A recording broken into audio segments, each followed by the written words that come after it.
ದೇವರ ನಾಮಕ್ಕೆ ಸ್ತೋತ್ರ ಉಂಟಾಗಲಿ. ಎಲ್ಲ ಪ್ರೀತಿಯ ಸಹೋದರ ಸಹೋದರಿಯರೇ, ದೇವಜನರೇ, ನಿಮ್ಮೆಲ್ಲರಿಗೂ ಈ ಆರಾಧನಾ ಕೂಟಕ್ಕೆ ಸ್ವಾಗತಗಳನ್ನು ತಿಳಿಸ್ತಾ ಇದ್ದೇನೆ. ಅನೇಕರು ಆನ್ಲೈನ್ ಮೂಲಕವಾಗಿಯೂ ಟಿವಿ ಮೂಲಕವಾಗಿಯೂ ಈ ಆರಾಧನಾ ಕೂಟದಲ್ಲಿ ಜಾಯಿನ್ ಆಗಿದ್ದೀರಿ. ದೇವರು ನಿಮ್ಮೆಲ್ಲರನ್ನ ಹೆಚ್ಚು ಹೆಚ್ಚಾಗಿ ಈ ದಿನದಲ್ಲಿ ಆಶೀರ್ವಾದಿಸಲಿ. ದೇವರ ಕರಗಳಲ್ಲಿ ಒಪ್ಪಿಸಿಕೊಟ್ಟು ನಾವು ಪ್ರಾರ್ಥನೆಯೊಂದಿಗೆ ಆರಾಧನಾ ಕೂಟವನ್ನು ಪ್ರಾರಂಭಿಸೋಣ. ನಾವು ಹಾಡಿ ಆರಾಧಿಸೋಣ, ವಾಕ್ಯಗಳನ್ನು ಕೇಳಿಕೊಂಡು ನಾವು ಬಲ ಹೊಂದಿಕೊಳ್ಳೋಣ. ನಾವು ಪ್ರಾರ್ಥನೆ ಮಾಡೋಣ. ಮಹಾಪರಿಶುದ್ಧನಾಗಿರುವಂಥ ನಮ್ಮ ಪರಲೋಕದಲ್ಲಿರುವ ತಂದೆಯಾಗಿರುವ ದೇವರೇ, ಸ್ವಾಮಿ, ಮತ್ತೊಮ್ಮೆ ನಿನ್ನ ಪರಿಶುದ್ಧ ಪಾದಗಳ ಬಳಿಗೆ ನಾವು ಆರಾಧನೆಯೊಂದಿಗೆ ಬರುವಂತೆ ನಮಗೆ ಕೃಪೆ ಮಾಡಿದ್ದಿ. ಕಳೆದ ವಾರದಲ್ಲಿ ನಮ್ಮನ್ನು ಕಾದು ಕಾಪಾಡಿದ್ದಿ. ಎಷ್ಟೆಲ್ಲ ರೀತಿಯ ಹೋರಾಟಗಳು ತುಂಬಿದ ಲೋಕದಲ್ಲಿ, ಶೋಧನೆಗಳು, ಕಷ್ಟಗಳು, ಹೌದು, ಕಣ್ಣೀರಿನ ಪರಿಸ್ಥಿತಿಗಳು ಇರುವಂಥ ಲೋಕದಲ್ಲಿ ಕಣ್ಣುಗುಡ್ಡೆಯಂತೆ ನಮ್ಮನ್ನು ಕಾಪಾಡಿ ನಮಗೆ ಶಾಂತಿಯನ್ನು ಕೊಟ್ಟು, ಆರೋಗ್ಯವನ್ನು ಕೊಟ್ಟು, ಆಹಾರವನ್ನು ಕೊಟ್ಟು ಅದ್ಭುತವಾಗಿ ನಮ್ಮನ್ನು ನಡೆಸಿಕೊಂಡು ಬಂದಿರುವಿ. ನೂತನ ವಾರದಲ್ಲಿ, ನೂತನ ದಿನದಲ್ಲಿ ನಾವು ನಿನ್ನ ಪಾದಗಳ ಬಳಿಯಲ್ಲಿದ್ದೇವೆ. ನಿನ್ನ ಪರಿಶುದ್ಧ ಕರಗಳಲ್ಲಿ ನಮ್ಮನ್ನು ಒಪ್ಪಿಸಿಕೊಡುವವರಾಗಿದ್ದೇವೆ. ಸ್ವಲ್ಪ ಸಮಯ ನಾವು ಹಾಡಿ ನಿನ್ನನ್ನು ಕೊಂಡಾಡಲು ಸಹಾಯ ಮಾಡು. ಪ್ರಾರ್ಥಿಸುವುದಕ್ಕೆ ಬಲಪಡಿಸು. ಮಾತ್ರವಲ್ಲ, ನಿನ್ನ ವಾಕ್ಯಗಳ ಮೂಲಕ ನಮ್ಮೊಂದಿಗೆ ಮಾತನಾಡಿ ನಮ್ಮ ಶರೀರಾತ್ಮ ಪ್ರಾಣಗಳಿಗೆ ನೀನು ಬಲ ಕೊಟ್ಟು ನಡೆಸು. ಹೌದು ಸ್ವಾಮಿ, ವಾರವಿಡಿ, ಹೌದು ಕರ್ತನೆ, ವರ್ಷವಿಡಿ, ಹೌದು ಕರ್ತನೆ, ಜೀವಮಾನವಿಡಿ ನಾವು ನಿನಗೆ ಆರಾಧನೆ ಮಾಡುವವರಾಗಿರುವಂತೆ, ನಿನ್ನ ಉಪಕಾರಗಳನ್ನು ನೆನೆಸಿಕೊಳ್ಳುವವರಾಗಿರುವಂತೆ ನಮಗೆ ನೀನು ಸಹಾಯ ಮಾಡು.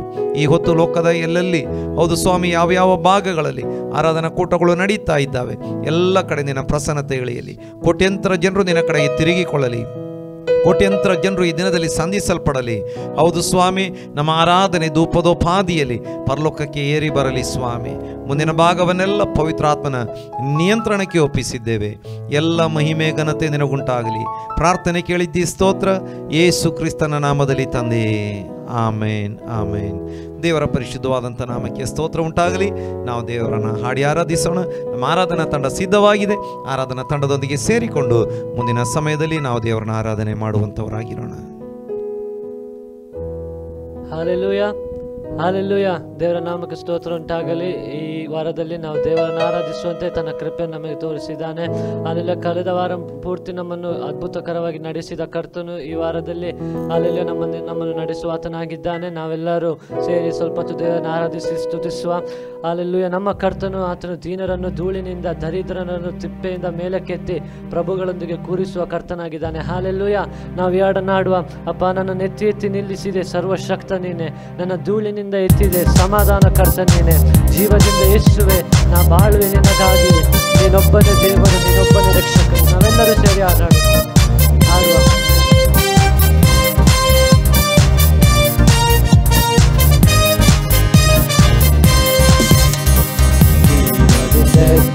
ಯೇಸುವೆ ನಾ ಬಾಳುವೆ ನಿನಗಾಗಿಯೇ, ಜೀವದಿಂದ ಯೇಸುವೆ ನಾ ಬಾಳುವೆ ನಿನಗಾಗಿಯೇ, ನೀನೊಬ್ಬರೇ ದೇವರು, ನೀನೊಬ್ಬರೇ ರಕ್ಷಕರು.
ಶಾಪ ನೀಗಿತು ಅಬ್ರಹಾಮನ ಆಶೀರ್ವಾದ ಕ್ರಿಸ್ತನಿಂದಲೇ ದೊರಕಿತು ಅಬ್ರಹಾಮನ ಆಶೀರ್ವಾದ ಕ್ರಿಸ್ತನಿಂದಲೇ ದೊರಕಿತು ನನ್ನ ಎತ್ತಿ ಎತ್ತಿ ನಿಲ್ಲಿಸಿದೆ ಸರ್ವಶಕ್ತನಿಗೆ ನನ್ನ ನುಡಿಯಿಂದ ಎತ್ತಿದೆ ಸಮಾಧಾನ ಕರ್ತನಿಗೆ ನನ್ನ ಎತ್ತಿ ಎತ್ತಿ ನಿಲ್ಲಿಸಿದೆ ಸರ್ವಶಕ್ತನಿಗೆ ನನ್ನ ನುಡಿಯಿಂದ ಎತ್ತಿದೆ ಸಮಾಧಾನ ಕರ್ತನಿಗೆ Hallelujah, hallelujah, hallelujah, hallelujah, hallelujah, hallelujah, hallelujah, hallelujah.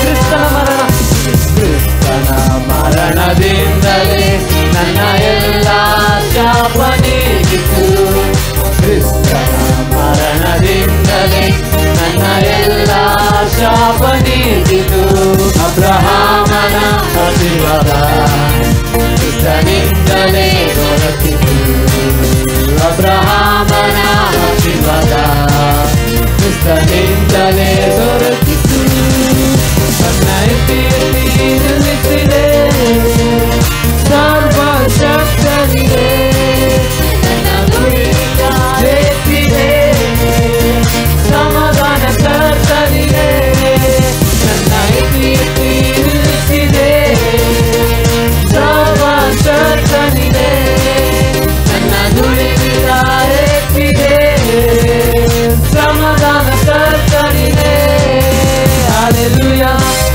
hallelujah, hallelujah, hallelujah, hallelujah, hallelujah, hallelujah, hallelujah, hallelujah, hallelujah, hallelujah, hallelujah, hallelujah, hallelujah, hallelujah. Hallelujah, amen. ನಮ್ಮನ್ನು ಮರಣದ ಬಾಗಿಲಿನಿಂದ ತಪ್ಪಿಸಿದ ಕರ್ತನ ಹಲ್ಲೆಲೂಯಾ. ಯೇಸು ಕ್ರಿಸ್ತ ನಮ್ಮೊಂದಿಗಿದ್ದಾನೆ ಹಲ್ಲೆಲೂಯಾ. ಆತ ಜೀವದಿಂದ ಎದ್ದ ಕರ್ತನ ಆಮೆನ್. ಹಲ್ಲೆಲೂಯಾ. ನಾವೆಲ್ಲರೂ ಸೇರಿ ಆಡುವಪ್ಪ. ನನ್ನ ಪ್ರಿಯ ಯೇಸುವೆ, ನೀನು ಎಷ್ಟೋ ಸುಂದರ, ಬಹಳ ಬಂಗಾರ. ಹಲ್ಲೆಲೂಯಾ. ನೀನಿರುವೆ ನನಗೆ ಭಯವೇ ಇಲ್ಲಪ್ಪ, ನೀನಿರುವೆ ನಮಗೆ ಸೋಲೆ ಇಲ್ಲ ಕರ್ತನೆ. ಹಲ್ಲೆಲೂಯಾ.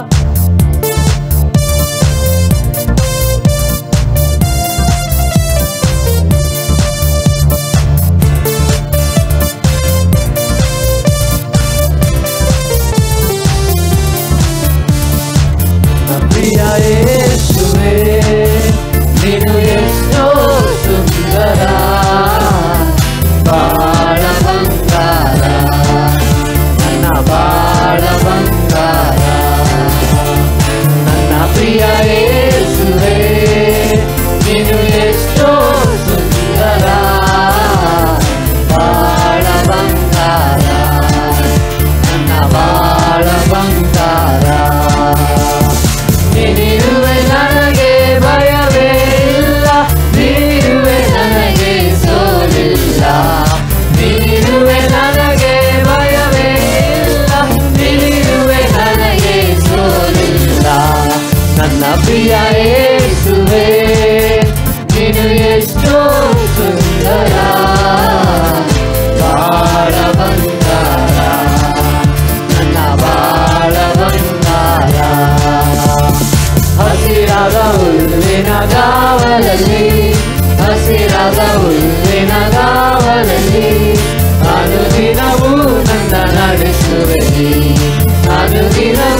ಗ್ರಹಿಸುವೆ ನೀ ಆನಂದದಿ.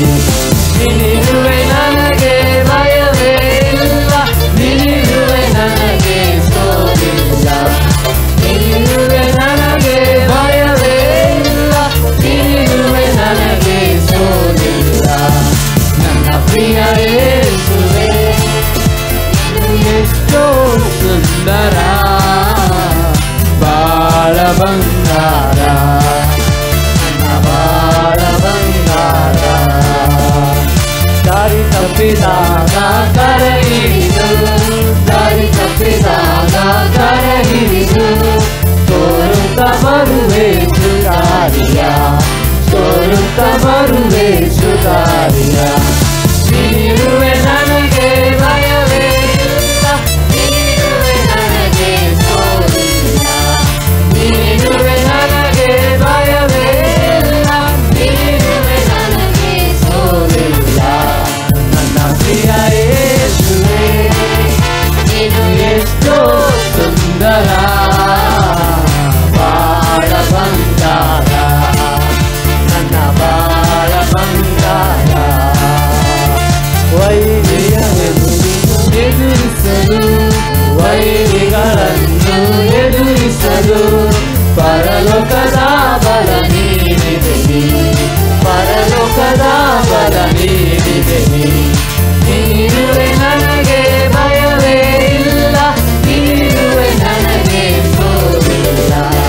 ನೀನಿರುವೆ ನನಗೆ ಭಯವೇ ಇಲ್ಲ, ನೀನಿರುವೆ ನನಗೆ ಸೋಲಿಲ್ಲ. ನನ್ನ ಪ್ರಿಯ ಯೇಸುವೇ ನೀನು ಎಷ್ಟೋ ಸುಂದರ, ಬಾಳ ಬಂಗಾರ, ನನ್ನ ಬಾಳ ಬಂಗಾರ. ಅನುದಿನವೂ ನೀ ನನ್ನೊಡನಿಸು, ಅನುದಿನವೂ ನೀ ನನ್ನೊಡನಿಸಿ, ಹಗಲಿರುಳು ನನ್ನ ಸಹಾಯದಿ, ಹಗಲಿರುಳು ನನ್ನ ಸಹಾಯದಿ. ನೀನಿರುವೆ ನನಗೆ ಭಯವೇ ಇಲ್ಲ, ನೀನಿರುವೆ ನನಗೆ ಸೋಲಿಲ್ಲ. ನೀನಿರುವೆ ನನಗೆ ಭಯವೇ ಇಲ್ಲ, ನೀನಿರುವೆ ನನಗೆ ಸೋಲಿಲ್ಲ. ನನ್ನ ಪ್ರಿಯ ಯೇಸುವೇ ನೀನು ಎಷ್ಟೋ ಸುಂದರ, ಬಾಳ ಬಂಗಾರ, ನನ್ನ ಬಾಳ ಬಂಗಾರ. ನನ್ನ ಪ್ರಿಯ ಯೇಸುವೇ ನೀನು ಎಷ್ಟೋ ಸುಂದರ, ಬಾಳ ಬಂಗಾರ, ನನ್ನ ಬಾಳ ಬಂಗಾರ.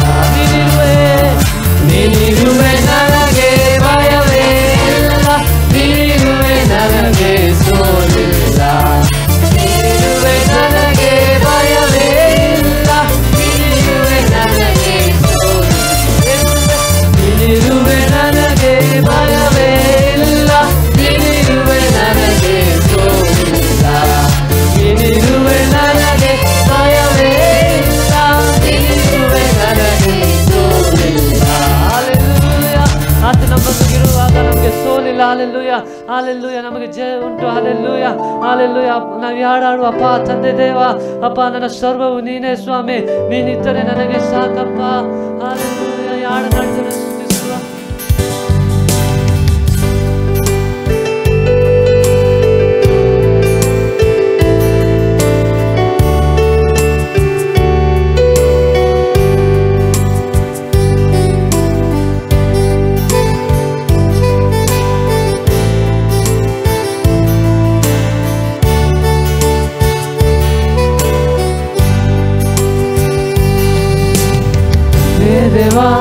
ತಂದೆ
ದೇವಾ ನನ್ನ ಸರ್ವ ನೀನಯ್ಯ, ನೀನಿದ್ದರೆ ನನಗೆ ಸಾಕು.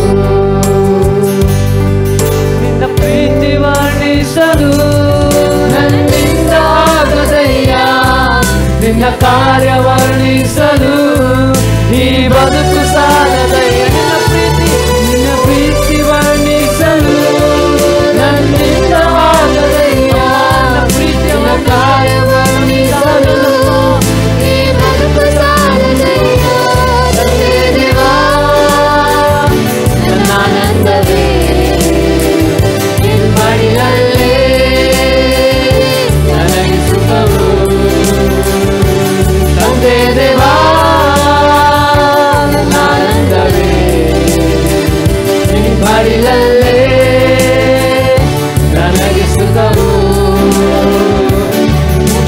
ತಂದೆ ದೇವಾ ತಂದೆ ದೇವಾ ನನ್ನ ಸರ್ವ ನೀನಯ್ಯ, ನೀನಿದ್ದರೆ ನನಗೆ ಸಾಕು. ಎಲ್ಲರೂ ಸೇರಿರುವ ತಂದೆ ದೇವಾ ತಂದೆ ದೇವಾ ತಂದೆ ದೇವಾ ನನ್ನ ಸರ್ವ ನೀನಯ್ಯ, ನೀನಿದ್ದರೆ ನನಗೆ ಸಾಕು. ನನ್ನ ಪ್ರಿಯನೇ ನನ್ನ ಪ್ರಿಯನೇ ನನ್ನ ಪ್ರಾಣವೇ ನಿನ್ನನ್ನು ಆರಾಧಿಸುವೆ, ನನ್ನ ಜೀವವೇ ನನ್ನ ಸ್ನೇಹವೇ ನಿನ್ನನ್ನು ಆರಾಧಿಸುವೆ.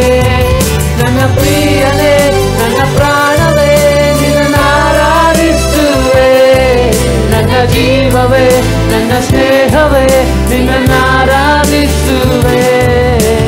ತಂದೆ ದೇವಾ ತಂದೆ ದೇವಾ ನನ್ನ ಸರ್ವ ನೀನಯ್ಯ, ನೀನಿದ್ದರೆ ನನಗೆ ಸಾಕು.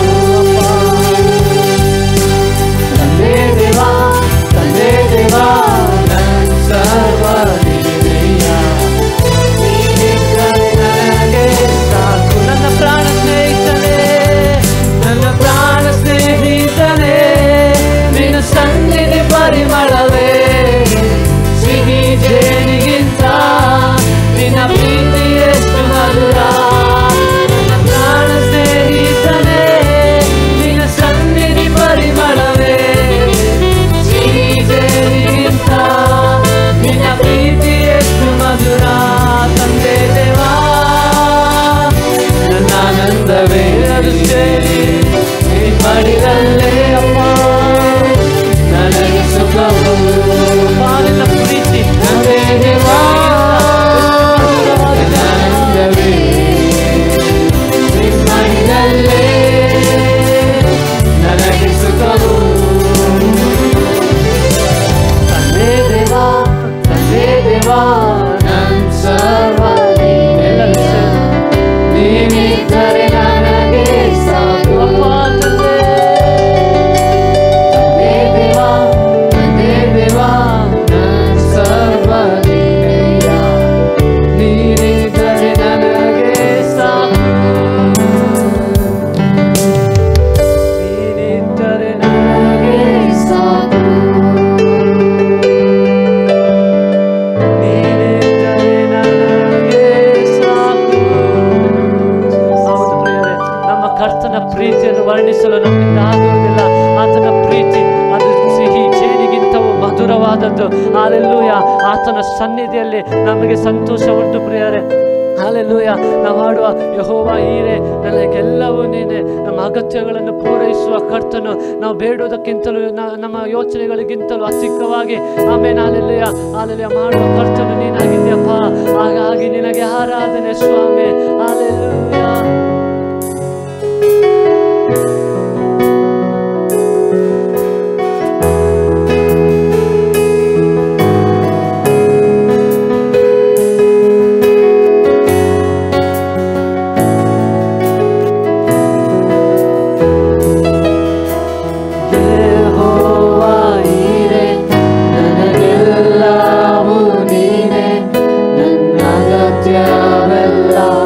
ಸಂಧಿಸುವೆ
ಅತಿಶಯವಾಗಿ ಪೋಷಿಸಿದೆ. ತಲುಪಿದ ಸ್ಥಳಗಳೆಲ್ಲ ಏರೆತ್ತಿದೆ. ಒಂದೊಂದು ದಿನವೂ ಅತಿಶಯವಾಗಿ ಪೋಷಿಸಿದೆ. ತಲುಪಿದ ಸ್ಥಳಗಳೆಲ್ಲ ಏರೆತ್ತಿದೆ. ಆರಾಧನೆ ಆರಾಧನೆ ನಿನಗೆ. ಆರಾಧನೆ ಆರಾಧನೆ ಆರಾಧನೆ ಆರಾಧನೆ ನಿನಗೆ. ಎಲ್ಲರೂ ಸೇರಿ ಯೆಹೋವ ಈರೆ ನನಗೆಲ್ಲವೂ ನೀನೆ. ಅಗತ್ಯವೆಲ್ಲ ಸಂಧಿಸುವೆ. ಯೆಹೋವ ಈರೆ ನನಗೆಲ್ಲವೂ ನೀನೆ. ನನ್ನ ಅಗತ್ಯವೆಲ್ಲ ಸಂಧಿಸುವೆ. ನಿರೀಕ್ಷೆಗೂ ಮೇಲಾಗಿ ಮಾಡುವವನೇ. ನನ್ನ ಪ್ರಾರ್ಥನೆಯೆಲ್ಲಕ್ಕೂ ಉತ್ತರ ಕೊಡುವವನೇ.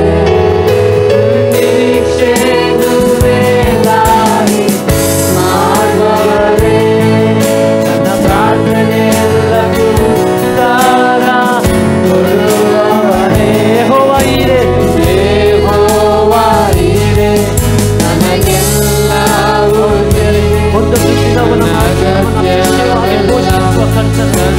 ನಮ್ಮ ಶಾಲೆ ಕಲಿತ ಸ್ಥಳಗಳೆಲ್ಲ ನಮ್ಮ ಶಾಲೆಯ ಮೇಲಕ್ಕೆ ಎತ್ತುವ ಕರ್ತನು. ನನಗೆಲ್ಲವೂ ನೀನೆ. ನನ್ನ ಅಗತ್ಯವೆಲ್ಲ ಸಂಧಿಸುವೆ. ಎಲ್ಲರೂ ಕರಗಳನ್ನೆತ್ತು ಆರಾಧನೆ ಆರಾಧನೆ ಆರಾಧನೆ ಆರಾಧನೆ ನಿನಗೆ. ಆತನೊಬ್ಬನೇ ಆರಾಧನೆಗೆ ಯೋಗ್ಯನು. ಆರಾಧನೆ ಆರಾಧನೆ ಆರಾಧನೆ ನಿನಗೆ. ಅಪ್ಪ ತಂದೆ ಕರ್ತನೆ, ಒಳ್ಳೆ ಸಮಯಕ್ಕಾಗಿ ಸ್ತೋತ್ರಪ್ಪ. ನಮ್ಮ ಪ್ರಾರ್ಥನೆಯನ್ನು ಕೇಳುವ ಕರ್ತನು, ನಮ್ಮನ್ನು ಪ್ರೀತಿಸುವ ಕರ್ತನು ನೀನಪ್ಪ. ನಿನ್ನ ಪ್ರೀತಿಯನ್ನು ವರ್ಣಿಸಲು ನಮ್ಮಿಂದ ಸಾಧ್ಯವಿಲ್ಲ ಕರ್ತನೆ. ಅಪ್ಪ ನಮ್ಮ ಅಗತ್ಯಗಳನ್ನು ಅಪ್ಪ ನೀನು ಪೂರೈಸುವ ಕರ್ತನು. ಒಂದೊಂದು ದಿನವೂ ನಮ್ಮನ್ನು ಅತಿಶಯವಾಗಿ ಅದ್ಭುತಕರವಾಗಿ ನಮ್ಮನ್ನು ನಡೆಸುವ ಕರ್ತನು ನೀನಾಗಿದೆಯಪ್ಪ. ಅಪ್ಪ ನಿನ್ನನ್ನು ಆರಾಧಿಸುವಂತೆ ನಿನ್ನನ್ನು ಸ್ತುತಿಸುವಂತೆ ಅಪ್ಪ ನಮ್ಮನ್ನು ಬಲಪಡಿಸಿದ್ದಿ ಅಪ್ಪ. ಪವಿತ್ರ ಆತ್ಮನಿಂದ ನಮ್ಮನ್ನು ಬಲಪಡಿಸಿದ್ದಿ. ಸ್ತೋತ್ರ ಕರ್ತನೆ. ಮುಂದಿನ ಭಾಗದಲ್ಲೂ ವಾಕ್ಯದ ಮುಖಾಂತರ ನಮ್ಮೊಂದಿಗೆ ಮಾತನಾಡುವ ಕರ್ತನು ನೀನಾಗಿದ್ದೀಯಪ್ಪ. ನನ್ನ ಸೇವಕರನ್ನು ಬಲವಾಗಿ ಉಪಯೋಗಿಸುವುದಕ್ಕಾಗಿ ಸ್ತೋತ್ರ ಕರ್ತನೆ. ಅಪ್ಪ ಈ ಕೂಟದಲ್ಲಿ ಈ ಆರಾಧನೆಯಲ್ಲಿ ಭಾಗವಹಿಸಿದ ಎಲ್ಲರನ್ನು ಅಪ್ಪ ಮುಂದಿನ ಭಾಗದಲ್ಲೂ ಭಾಗವಹಿಸುವ ಎಲ್ಲರನ್ನು ನೀನು ಆಶೀರ್ವದಿಸು ಕರ್ತನೆ. ಪ್ರಾರ್ಥನೆ ಕೇಳಿರೋದಕ್ಕಾಗಿ ಸ್ತೋತ್ರ. ಯೇಸುವಿನ ನಾಮದಲ್ಲಿ ತಂದೆಯ ದೇವರೇ, ಆಮೆನ್. ದೇವರ ಪರಿಶುದ್ಧವಾದಂಥ ನಾಮಕ್ಕೆ ಸ್ತೋತ್ರ ಉಂಟಾಗಲಿ. ಈ ಆರಾಧನಾ ಕೂಟಕ್ಕೆ ಸೇರಿ ಬಂದಿರುವಂಥ ಎಲ್ಲ ಪ್ರೀತಿಯ ಸಹೋದರ ಸಹೋದರಿಯರಿಗೆ, ದೇವಜನರಿಗೆ ಯೇಸು ಕ್ರಿಸ್ತನ ನಾಮದಲ್ಲಿ ಮತ್ತೊಮ್ಮೆ ಸ್ವಾಗತಗಳನ್ನು ತಿಳಿಸ್ತಾ ಇದ್ದೇನೆ. ಸ್ವಲ್ಪ ಹೊತ್ತು ನಾವೆಲ್ಲ ನಮ್ಮ ಕರ್ತನನ್ನು ಹಾಡಿ ಆರಾಧಿಸುವಂತೆ, ಕೊಂಡಾಡುವಂತೆ, ಸ್ತುತಿಸುವಂತೆ ದೇವರು ಸಹಾಯ ಮಾಡಿದ್ದಾನೆ. ಈ ಹೊತ್ತು ನಾವು ದೇವರ ವಾಕ್ಯವನ್ನು ಕೇಳುವ ಸಮಯ. ನಾವು ದೇವರ ವಾಕ್ಯದ ಮೂಲಕ ಈ ದಿನದಲ್ಲಿ ನಿಜವಾಗಿಯೂ ಆಶೀರ್ವಾದಿಸಲ್ಪಡುವವರಾಗಿದ್ದೇವೆ. ಇರುವಂಥ ಸ್ಥಳದಲ್ಲಿ ನಮ್ಮ ಸತ್ಯವೇದ ಬೈಬಲ್ ಗ್ರಂಥದ ಪುಟಗಳನ್ನು ನಾವು ದೇವರ ವಾಕ್ಯದ ಧ್ಯಾನಕ್ಕಾಗಿ ತಿರುಗಿಸಿಕೊಳ್ಳೋಣ. ನಾವು ಈ ದಿನದಲ್ಲಿ ಧ್ಯಾನಕ್ಕಾಗಿ ಮೊದಲು ತೆಗೆದುಕೊಳ್ಳುವಂಥ ವಾಕ್ಯ ವಿಮೋಚನಾ ಕಾಂಡ ಅದರ 17ನೇ ಅಧ್ಯಾಯ 15ನೇ ವಾಕ್ಯವನ್ನು ಪ್ರಾರಂಭದಲ್ಲಿ ಓದಿಕೊಳ್ಳುವಂಥವರಾಗಿರೋಣ. ಆ ಸ್ಥಳದಲ್ಲಿ ಮೋಶೆಯು ಯಜ್ಞವೇದಿಯನ್ನು ಕಟ್ಟಿಸಿ ಅದಕ್ಕೆ ಯೆಹೋವ ನಿಸ್ಸಿ ಎಂದು ಹೆಸರಿಟ್ಟು. ದೇವನಾಮಕ್ಕೆ ಸ್ತೋತ್ರ ಉಂಟಾಗಲಿ. ಆ ಸ್ಥಳದಲ್ಲಿ ರೆಫೀದೀಮ್ ಎಂಬಂಥ ಒಂದು ಸ್ಥಳ, ಅಲ್ಲಿ ಮೋಶೆ ಯಜ್ಞವೇದಿಯನ್ನು ಕಟ್ಟಿಸಿ ಅದಕ್ಕೆ ಯೆಹೋವ ನಿಸ್ಸಿ ಎಂದು ಹೆಸರಿಡ್ತಾ ಇದ್ದಾನೆ. ಅದರ ಹಿನ್ನೆಲೆ ಸತ್ಯವೇದವನ್ನು ಓದುವಂಥ, ದೇವರ ವಾಕ್ಯದ ಸಂದೇಶಗಳನ್ನು ಕೇಳುವಂಥ ಎಲ್ಲರಿಗೆ ಗೊತ್ತಿರುವಂಥ ಹಿನ್ನೆಲೆ. ಏನಾಗ್ತಾ ಇದೆ, ಇವರು ದೇವರ ಕೃಪೆಯಿಂದ ಐಗುಪ್ತ ದೇಶದಿಂದ ಗುಲಾಮಗಿರಿಯಿಂದ ಬಿಡಿಸಲ್ಪಟ್ಟವರಾಗಿ ಮೋಶೆಯ ನಾಯಕತ್ವದಲ್ಲಿ ಒಂದು 30 ಲಕ್ಷದಷ್ಟು ಜನ ಕೆಂಪು ಸಮುದ್ರವನ್ನು ದಾಟಿ ಅವರು ಬರ್ತಾ ಇದ್ದಾರೆ. ವಾಗ್ದಾನದ ಭೂಮಿಗೆ, ಕಾನಾನ್ ದೇಶದ ಪ್ರಯಾಣದಲ್ಲಿ ಅವರಿದ್ದಾರೆ. ಆದರೆ ಏನಾಗ್ತಾ ಇದೆ, ರೆಫೀದೀಮ್ ಎಂಬಂಥ ಸ್ಥಳದಲ್ಲಿ ಅಮಾಲೇಕ್ಯರು ಅವರ ವಿರುದ್ಧ ಯುದ್ಧ ಮಾಡಲಿಕ್ಕೆ ಬರ್ತಾ ಇದ್ದಾರೆ. ಅವರು ಬೇರೆ ಭಾಗಗಳಲ್ಲಿ ನಮಗೆ ಓದಿದರೆ ಅದನ್ನು ತಿಳಿದುಕೊಳ್ಳಲಿಕ್ಕೆ ಸಾಧ್ಯವಾಗ್ತದೆ. ಹಿಂದಿನಿಂದ ಅಟ್ಯಾಕ್ ಮಾಡ್ತಾ ಇದ್ದಾರೆ. ಅನೇಕರಿಗೆ ಕಷ್ಟವಾಯಿತು. ಈಗ ನಾವು ಆ 8ನೇ ವಾಕ್ಯದಿಂದ 17ನೇ ಅಧ್ಯಾಯ 8ನೇ ವಾಕ್ಯದಿಂದ ಮುಂದಕ್ಕೆ ಓದ್ತಾ ಹೋಗುವಾಗ ನಮಗೆ ನೋಡ್ಬೋದು, ಅಲ್ಲಿ ಮೋಶೆ ಯೆಹೋಶುವನಿಗೆ ಹೇಳುತ್ತಿದ್ದಾರೆ, ನೀನು ಭಟ್ಟರನ್ನು ಆದುಕೊಂಡು ನಾಳೆ ನಮ್ಮ ಮುಂದೆ ಹೊರಟು ಅಮಾಲೇಕ್ಯರೊಡನೆ ಯುದ್ಧ ಮಾಡಬೇಕು. ನಾನು ದೇವದಂಡವನ್ನು ಕೈಯಲ್ಲಿ ಹಿಡಿದುಕೊಂಡು ಗುಡ್ಡದ ತುದಿಯಲ್ಲಿ ನಿಂತುಕೊಳ್ಳುವೆನು ಎಂದು ಹೇಳಿದನು. ಈಗ ಯೆಹೋಶುವ ಮೋಶೆಯ ಶಿಷ್ಯನಾಗಿದ್ದಾನೆ. ಈ ಯೆಹೋಶುವ ಮುಂದೆ ಇಸ್ರಾಯೇಲ್ಯರನ್ನು ವಾಗ್ದಾನದ ಭೂಮಿಗೆ ಸೇರಿಸತಕ್ಕಂಥ ಮನುಷ್ಯನಾಗಿದ್ದ. ಆದರೆ ಆ ದಿನಗಳಲ್ಲಿ ಮೋಶೆಗೂ ಯೆಹೋಶುವನಿಗೆ ಕೂಡ ಗೊತ್ತಿರಲಿಲ್ಲ. ಈ ಯೆಹೋಶುವನ ಮೂಲಕವಾಗಿ ದೇವರು ದೊಡ್ಡ ಕಾರ್ಯಗಳನ್ನು ಮಾಡಿಸಲಿಕ್ಕೆ ಇದ್ದಾನೆ. ಆದರೆ ಯುದ್ಧ 2 ಲೆವೆಲಲ್ಲಿ ನಡೀತಾ ಇದೆ. ಒಂದು, ಮೋಶೆ ದೇವದಂಡವನ್ನು ತೆಗೆದುಕೊಂಡು ಅಥವಾ ತಾನು ಯಾವ ಕೋಲಿನ ಮೂಲಕ ಅದ್ಭುತಗಳನ್ನು ಮಾಡುವ ಹಾಗೆ ದೇವರು ಐಗುಪ್ತಕ್ಕೆ ಕಳಿಸಿದ್ದರೋ ಅದೇ ಕೋಲು, ಆ ಕೋಲನ್ನು ಹಿಡಿದುಕೊಂಡು ಆತ ಗುಡ್ಡದ ತುದಿಗೆ ಹೋಗ್ತಿದ್ದಾರೆ. ಜೊತೆಯಲ್ಲಿ ಆರೋನ ಮತ್ತು ಹೂರ ಹೋಗ್ತಾ ಇದ್ದಾರೆ. ನೀನು ಭಟ್ಟರನ್ನು ಆರಿಸಿಕೊಂಡು ಯುದ್ಧ ಮಾಡುವುದಕ್ಕೆ ಮುಂದೆ ಹೋಗಬೇಕು. ಅಥವಾ ತಗ್ಗಿನಲ್ಲಿ ಯುದ್ಧ, ಗುಡ್ಡದ ತುದಿಯಲ್ಲಿ ಮೋಶೆಯ ಪ್ರಾರ್ಥನೆ. ನಾವು ಆ ಭಾಗಗಳನ್ನು ಓದುವಾಗ ತಿಳಿದುಕೊಳ್ಳಲಿಕ್ಕೆ ಸಾಧ್ಯವಾಗ್ತದೆ. ಮೋಶೆ ದಂಡವನ್ನು ಹಿಡಿದುಕೊಂಡು ಗುಡ್ಡದ ತುದಿಯಲ್ಲಿ ನಿಂತಾಗ, ಕೈ ಎತ್ತಿ ದಂಡವನ್ನು ಹಿಡಿದುಕೊಂಡು ನಿಂತಾಗ ಯೆಹೋಶುವ ಮತ್ತು ಸೈನಿಕರು ಅಮಾಲೇಕ್ಯರ ವಿರುದ್ಧ ಜಯಿಸುತ್ತಾ ಮುಂದಕ್ಕೆ ಹೋಗ್ತಿದ್ದಾರೆ. ಮೋಶೆ ಸುಸ್ತಾಗಿ ಕೈಯನ್ನು ಕೆಳಗಡೆ ಬಿಡುವಾಗ ಅವರಿಗೆ ಕಾಣಿಸ್ತಾ ಉಂಟು, ಇವರು ಸೋಲ್ತಾ ಹಿಂದೆ ಬರ್ತಾ ಇದ್ದಾರೆ. ತಿರುಗಿ ಮೋಶೆ ದಂಡವನ್ನು ಮೇಲಕ್ಕೆ ಎತ್ತಿ ಹಿಡಿಯುವಾಗ ಇವರು ಜಯಿಸುತ್ತಾ ಮುಂದೆ ಹೋಗ್ತಾರೆ. ತಿರುಗಿ ಸೋತು ಕೈಯನ್ನು ಕೆಳಗಡೆ ಬಿಡುವಾಗ ಅವರು ಸೋತು ಹಿಂದೆ ಬರ್ತಾ ಇದ್ದಾರೆ. ನೋಡಿ, ದೇವರಿಗೆ ಅಲ್ಲದೆ ಕೂಡ ಕಾರ್ಯ ಮಾಡ್ಬೋದು. ಕೆಂಪು ಸಮುದ್ರ ವಿಭಜಿಸಿದ ದೇವರು. ಇನ್ನು ನಾವು ವಾಕ್ಯಗಳಲ್ಲಿ ನೋಡುವಾಗ ಸೃಷ್ಟಿಕರ್ತನಾದಂಥ, ಪ್ರಪಂಚದ ಸೃಷ್ಟಿಕರ್ತ, ಲೋಕದ ಈ ಭೂಮಿಯ ಸೃಷ್ಟಿಕರ್ತ ಮಾತ್ರ ಅಲ್ಲ, ಸಮಸ್ತ ಪ್ರಪಂಚದ ಸೃಷ್ಟಿಕರ್ತನಾದ ದೇವರಿಗೆ ಒಂದು ಮಾತಿನಿಂದ ಅಮಾಲೇಕ್ಯರನ್ನು ಮುಗಿಸಿ ಬಿಡ್ಬೋದು. ದೇವರು ಶ್ವಾಸ ಹಿಂತೆಗೆದುಕೊಂಡ್ರೆ ಎಲ್ಲರೂ ಬೂದಿಯಾಗಿ ಅಥವಾ ಹೆಣವಾಗಿ ಬೀಳ್ತಾರೆ. ದೇವರಿಗೆ ಈ ಯೆಹೋಶುವ ಯುದ್ಧ ಮಾಡದಿದ್ದರೂ, ಮೋಶೆ ಕೈ ಎತ್ತದಿದ್ದರೂ ಅಮಾಲೇಕ್ಯರನ್ನು ಬೇಕಾದರೆ ಸಂಹರಿಸಬಹುದು ಅಥವಾ ನಾಶ ಮಾಡ್ಬೋದು, ನಿರ್ನಾಮ ಮಾಡ್ಬೋದು. ಆದರೆ ಇಲ್ಲಿ ಆತ್ಮಿಕ ಪಾಠಗಳನ್ನು ನಮಗೆ ಕಲಿಸಿಕೊಡ್ತಾ ಇದ್ದಾರೆ. ಎಲ್ಲ ಸಂದರ್ಭಗಳಲ್ಲಿ ದೇವರು ಒಂದೇ ರೀತಿ ಕಾರ್ಯ ಮಾಡುವುದಿಲ್ಲ. ದೇವರು ವಿವಿಧ ರೀತಿಯಲ್ಲಿ ಕಾರ್ಯ ಮಾಡುವವನಾಗಿದ್ದಾನೆ. ಎಲ್ಲ ಸಮಯಗಳಲ್ಲಿ ಒಂದೇ ರೀತಿಯ ಶೋಧನೆಗಳು ನಮ್ಮ ಜೀವಿತದಲ್ಲಿ ಬರಲ್ಲ. ಬೇರೆ ಬೇರೆ ರೀತಿಯ ಶೋಧನೆಗಳು ಬೇರೆ ಬೇರೆ ಸಮಯಗಳಲ್ಲಿ ಬರುವಂಥದ್ದಾಗಿರ್ತದೆ. ಒಬ್ಬ ವ್ಯಕ್ತಿಯ ಜೀವಿತದಲ್ಲಿ ಬಂದಿದ್ದು ಯಥಾ ಪ್ರಕಾರವಾಗಿ ಇನ್ನೊಂದು ವ್ಯಕ್ತಿಯ ಜೀವಿತದಲ್ಲಿ ಬರದೇ ಇರಬಹುದು. ಅವರ ಜೀವಿತದಲ್ಲಿ ಬಂದಂಥ ಶೋಧನೆಗಳು ಯಥಾ ಪ್ರಕಾರ ನಮ್ಮ ಜೀವಿತದಲ್ಲಿ ಬರದೇ ಇರಬಹುದು. ಹಾಗೆಂದ ಮಾತ್ರಕ್ಕೆ ಲೋಕದಲ್ಲಿ ಯಾರಿಗೂ ಕೂಡ ಬರದಂಥ ಶೋಧನೆಗಳು ನಮಗೆ ಬರ್ತದೆ ಎಂಬುದಾಗಿ ಅಲ್ಲ. ನಮ್ಮ ಹಾಗೆಯೇ ಶೋಧನೆಗಳು ಬೇರೆ ಬೇರೆ ಬೇರೆ ಬೇರೆ ಜನ ಬೇರೆ ಬೇರೆ ಕಾಲಗಳಲ್ಲಿ ಅನುಭವಿಸಿರ್ತಾರೆ. ದೇವರಿಗೆ ಸ್ತೋತ್ರ. ಆದರೆ ಜಯ ಕೊಡುವಾತನು, ಬಿಡಿಸುವಾತನು, ಅದ್ಭುತ ಮಾಡುವಾತನು ನಮ್ಮ ದೇವರು. ನಾವು ನೋಡ್ತೇವೆ, ಈಗ ಈ ಮೋಶೆಯ ಜೊತೆಯಲ್ಲಿ ಇದ್ದಂಥ ಆರೋನ ಮತ್ತು ಹೂರ ಎಂಬಂಥವರು, ಆರೋನ ಅಣ್ಣ, ಹೂರ ಆತನ ಫ್ರೆಂಡ್.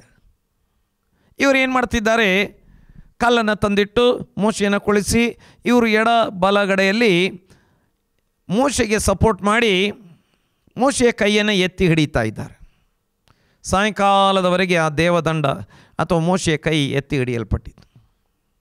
ಯೆಹೋಶುವ ಮತ್ತು ಯೆಹೋಶುವನ ಜೊತೆಯಲ್ಲಿದ್ದಂಥ ಯುದ್ಧ ಭಟರು ಅಮಾಲೇಕ್ಯರನ್ನು ಸೋಲಿಸಿ ಸಂಹರಿಸಿ ಬಿಟ್ಟರು ಎಂಬುದಾಗಿ ನಾವು ನೋಡ್ತೇವೆ. ಈಗ ಮೋಶೆ ಒಂದು ಯಜ್ಞವೇದಿಯನ್ನು ಕಟ್ಟಿಸಿ ಯೆಹೋವ ನಿಸ್ಸಿ ಎಂದು ಹೆಸರಿಡ್ತಾ ಇದ್ದಾನೆ. ಯೆಹೋವ ನಿಸ್ಸಿ ಅದರ ಅರ್ಥವನ್ನು ಕೂಡ ಕೆಳಗೆ ಕೊಟ್ಟಿರುವಂಥದ್ದನ್ನು ನಮಗೆ ನೋಡಲಿಕ್ಕೆ ಸಾಧ್ಯವಾಗ್ತದೆ. ಯೆಹೋವನೇ ನನ್ನ ಜಯಧ್ವಜ ಎಂಬುದಾಗಿ. ಯೆಹೋವನು ನನ್ನ ಜಯಧ್ವಜ, ಯೆಹೋವನೇ ನಮ್ಮ ಜಯಧ್ವಜ. ನೋಡಿ, ಅದಕ್ಕೆ ಕಾರಣ ಉಂಟು.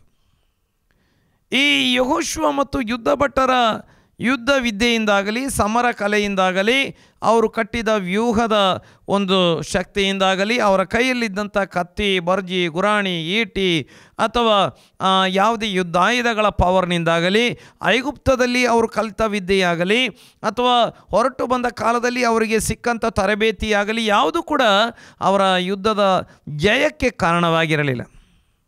100ಕ್ಕೆ 100ರಷ್ಟು ಪ್ರಾರ್ಥನೆ ಅಥವಾ ದೇವರ ಕೃಪೆ ಕಾರಣವಾಗಿತ್ತು. ದೇವರೇ ಜಯ ಕೊಡುವಾತನು.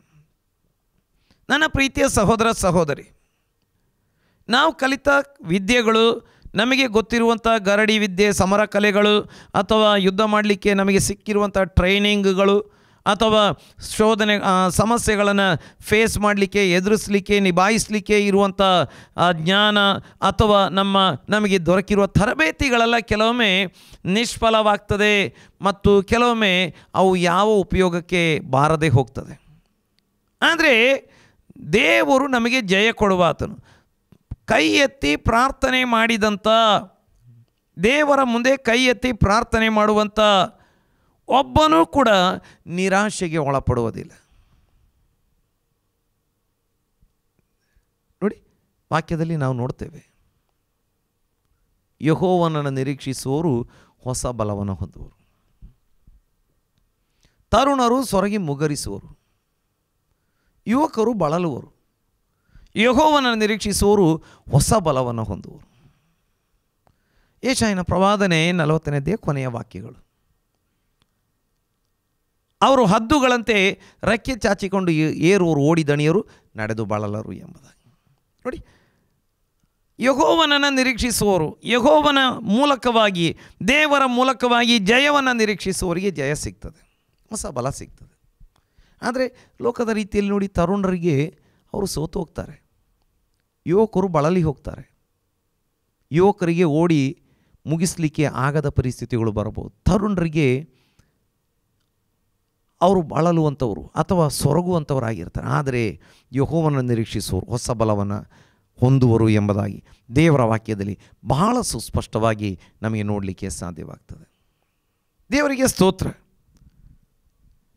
ನಮ್ಮ ದೇವರು ನಮಗೆ ಜಯವನ್ನು ಕೊಡುವಾತನಾಗಿದ್ದಾನೆ. ದೇವರಿಂದಲೇ ನಾವು ಜಯವನ್ನು ಪಡೆದುಕೊಳ್ಳುವವರಾಗಿದ್ದೇವೆ. ನೋಡಿ, ಶತ್ರು ಪ್ರಬಲನಾಗಿದ್ದರು, ನಮ್ಮ ಮುಂದೆ ಇರುವ ಶತ್ರು ಪ್ರಬಲನಾಗಿದ್ದರು. ನೋಡಿ, ಅಮಾಲೇಕ್ಯರು ಒಂದು ವೇಳೆ ಇಸ್ರಾಯೇಲ್ಯರಿಗೆ ದೇವರು ಜಯ ಕೊಡದಿದ್ದರೆ, ದೇವರು ಅವರಿಗೆ ಜಯ ಕೊಡದಿದ್ದರೆ ಅಮಾಲೇಕ್ಯರ ಮುಂದೆ ಇಸ್ರಾಯೇಲ್ಯರು ಸೋತು ನಿರ್ನಾಮ ಆಗ್ತಾಯಿದ್ರು. ನೋಡಿ, ಮೋಶೆ ತನ್ನ ಕೈಯನ್ನು ಕೆಳಗೆ ಇಳಿಸಿದಾಗ ಅವರು ಅದೇ ಗಳಿಗೆಯಲ್ಲಿ ಜಯಿಸ್ತಾ ಬರ್ತಾ ಇದ್ದಾರೆ. ಅಂದರೆ ದೇವರ ಹಸ್ತ ಇಸ್ರಾಯೇಲ್ಯರ ಸಂಗಡ ಇದ್ದಾಗ ಮಾತ್ರ ಇಸ್ರಾಯೇಲರು ಜಯಿಸ್ತಾ ಇದ್ದಾರೆ. ದೇವರ ಹಸ್ತ ಇಸ್ರಾಯೇಲ್ಯರ ಸಂಗಡ ಇಲ್ಲದಿದ್ದರೆ ಇಸ್ರಾಯೇಲರು ಸೋಲ್ತಾರೆ. ಯಾಕಂದರೆ ಸೈತಾನ ಮತ್ತು ಅವನ ಸಂಗಡಿಗರು ಅಮಾಲೇಕ್ಯರ ಸಂಗಡ ಇದ್ದಾರೆ. ನೋಡಿ, ಅಲ್ಲಿ ಜಯಿಸಲಿಕ್ಕೆ ಅವರು ಮೋಶೆ ಕರಗಳನ್ನು ಕೆಳಗೆ ಬಿಟ್ಟಾಗ ಅಮಾಲೇಕ್ಯರು ಜಯಿಸ್ತಾ ಈಚೆಗೆ ಬರಲಿಕ್ಕೆ ಕಾರಣ ಅದು ಅಮಾಲೇಕ್ಯರ ಶಕ್ತಿ ಮಾತ್ರವಲ್ಲ, ಅಮಾಲೇಕ್ಯರ ಒಳಗಡೆ ಸೈತಾನ ಮತ್ತು ಅವನ ಸಂಗಡಿಗರು ಸೇರಿಕೊಂಡು ದೇವ ಜನರ ವಿರುದ್ಧವಾಗಿ ಯುದ್ಧ ಮಾಡ್ತಾ ಇದ್ದಾರೆ. ಅಥವಾ ಸೈತಾನನ ಸಂಗಡಿಗರು ಅಥವಾ ಸೈತಾನನ ದೂತರು ಈ ಇಸ್ರಾಯೇಲ್ಯರನ್ನು ಸಂಹಾರ ಮಾಡಬೇಕು ಎಂಬುದಾಗಿ ನೆನೆಸಿಕೊಂಡಿದ್ದಾರೆ. ಯಾಕಂದರೆ ಅವ್ರಿಗೆ ಗೊತ್ತು, ಈ ಇಸ್ರಾಯೇಲ್ಯರ ಮೂಲಕ ಲೋಕಕ್ಕೆ ರಕ್ಷಣೆ ಉಂಟಾಗ್ತದೆ, ಈ ಇಸ್ರಾಯೇಲ್ಯರ ಮೂಲಕ ದೇವರ ವಾಕ್ಯ ಲೋಕಕ್ಕೆ ಬರ್ತದೆ, ಈ ಇಸ್ರಾಯೇಲ್ಯರ ಮೂಲಕ ಪ್ರವಾದಿಗಳು ಅಪೊಸ್ತಲರು ಲೋಕಕ್ಕೆ ಬರ್ತಾರೆ, ಈ ಇಸ್ರಾಯೇಲ್ಯರ ಮೂಲಕ ಲೋಕದ ಜನರೆಲ್ಲ ರಕ್ಷಣೆಗೆ ಬರಬೇಕು, ಮೆಸ್ಸಿಯನು ಬರಬೇಕು. ಅದು ಸೈತಾನನಿಗೆ ಗೊತ್ತಿರೋದ್ರಿಂದ ಸೈತಾನ ಏನು ಮಾಡ್ತಿದ್ದಾನೆ, ತನ್ನ ಸಮಸ್ತ ಬಲವನ್ನು ಅಮಾಲೇಕ್ಯರಲ್ಲಿ ಇಳಿಸಿದ್ದಾನೆ. ಹಾಗಾಗಿ ಒಂದು ನಿಮಿಷ ಮೋಶೆ ಕೆಳಗಡೆ ಕೈ ಬಿಟ್ಟರೆ ಇಸ್ರಾಯೇಲ್ಯರು ಸೋತು ಹಿಂದಕ್ಕೆ ಬರುವವರಾಗಿದ್ದಾರೆ. ಆದರೆ ಮೋಶೆ ಕೈ ಎತ್ತಲ್ಪಟ್ಟಿರುವಾಗ, ಪ್ರಾರ್ಥನೆಯಲ್ಲಿ ಎತ್ತಲ್ಪಟ್ಟಿರುವಾಗ ನೋಡಿ, ಆಗಲೇ ನಾನು ಹೇಳಿದೆ, 2 ಹಂತಗಳಲ್ಲಿ ಯುದ್ಧ ನಡೀತಾ ಇದೆ. ನಿಜವಾದ ಯುದ್ಧ ನಡೀತಾ ಇರುವಂಥದ್ದು ಅಲ್ಲಿ ಗುಡ್ಡದಲ್ಲಿ ಮೋಶೆ ಯುದ್ಧ ಮಾಡ್ತಾ ಇದ್ದಾನೆ, ಪ್ರಾರ್ಥನೆಯಲ್ಲಿ ಹೋರಾಡಿ ಪ್ರಾರ್ಥನೆ ಮಾಡ್ತಾ ಇದ್ದಾನೆ. ನೋಡಿ, ಆತನ ಕೈ ಸೋತು ಹೋಗುವ ಹಾಗೆ ಆಗ್ತಾ ಇದೆ. ಆದರೆ ಆತನಿಗೆ 2 ಸಹಾಯಕರು, ಅಲ್ಲಿ 3 ಸೇರಿ ಒಂದು ಪ್ರಾರ್ಥನೆಯ ಯುದ್ಧವನ್ನು ಮಾಡ್ತಾ ಇದ್ದಾರೆ, ಅಥವಾ ಕರಗಳನ್ನು ಎತ್ತಿ ಹಿಡಿದಿದ್ದಾರೆ. ಆ ಒಂದು ಕರಗಳನ್ನು ಎತ್ತಿ ಹಿಡಿದಿರುವಂಥದ್ದು ಕೆಳಗಡೆ ಯುದ್ಧದ ಒಂದು ಫಲಿತಾಂಶದ ನಿರ್ಣಯ ಅಥವಾ ಒಂದು ಪರಿಣಾಮ, ಒಂದು ಫಲಿತಾಂಶವನ್ನು ಕೊಡ್ತಾ ಇದೆ. ದೇವನಾಮಕ್ಕೆ ಸ್ತೋತ್ರ ಉಂಟಾಗಲಿ. ನಾವು ಏನು ಮಾಡಬೇಕಾಗಿದೆ, ನಮ್ಮ ಕುಟುಂಬಕ್ಕಾಗಿ, ನಮ್ಮ ಮಕ್ಕಳಿಗಾಗಿ, ನಮ್ಮ ತಲೆಮಾರಿಗಾಗಿ, ಸಭೆಯಲ್ಲಿ ಇರುವವರಿಗಾಗಿ, ಈ ಜೊತೆ ಸೇವಕರಿಗಾಗಿ, ಜೊತೆ ವಿಶ್ವಾಸಿಗಳಿಗಾಗಿ ನಾವು ಕರಗಳನ್ನು ಎತ್ತಿ ಪ್ರಾರ್ಥನೆ ಮಾಡುವಾಗ ಅವರು ಜಯವನ್ನು ಕಾಣುವವರಾಗಿರುತ್ತಾರೆ. ಅವರು ಜಯಿಸಬೇಕಾದರೆ ಅವರ ಬಲದಿಂದ ಅವರು ಯುದ್ಧ ಮಾಡ್ತಾ ಪ್ರಾರ್ಥನೆ ಮಾಡ್ತಾ ಯುದ್ಧ ಮಾಡಿದರೆ ಮಾತ್ರ ಸಾಲದು. ಅವರು ಯುದ್ಧ ಮಾಡ್ತಾ ಪ್ರಾರ್ಥನೆ ಮಾಡ್ತಾ ಯುದ್ಧ ಮಾಡ್ತಾ ಇರ್ತಾರೆ, ಆದರೆ ಅವರಿಗೆ ಒಂದು ಬ್ಯಾಕ್ಗ್ರೌಂಡ್ ಸಪೋರ್ಟ್ ಬೇಕಾಗ್ತದೆ. ಅವರಿಗೆ ಒಂದು ಬ್ಯಾಕ್ಗ್ರೌಂಡ್ ಸಪೋರ್ಟ್, ಒಂದು ಬ್ಯಾಕಪ್ ಬೇಕಾಗ್ತದೆ. ಅದು ಪ್ರಾರ್ಥನೆಯ ಬ್ಯಾಕಪ್, ಪ್ರಾರ್ಥನೆಯ ಹಿನ್ನೆಲೆ ಅಥವಾ ಅವರ ಹಿಂದೆ ಅವರಿಗಾಗಿ ಪ್ರಾರ್ಥಿಸೋರು ಬೇಕಾಗ್ತದೆ. ನನ್ನ ಪ್ರೀತಿಯ ಸಹೋದರ ಸಹೋದರಿ, ಪ್ರೀತಿಯ ದೇವರ ಮಕ್ಕಳೇ, ಜಯ ಕೊಡುವಾತನು ನಮ್ಮ ದೇವರು. ದೇವರಿಗೆ ಸ್ತೋತ್ರ.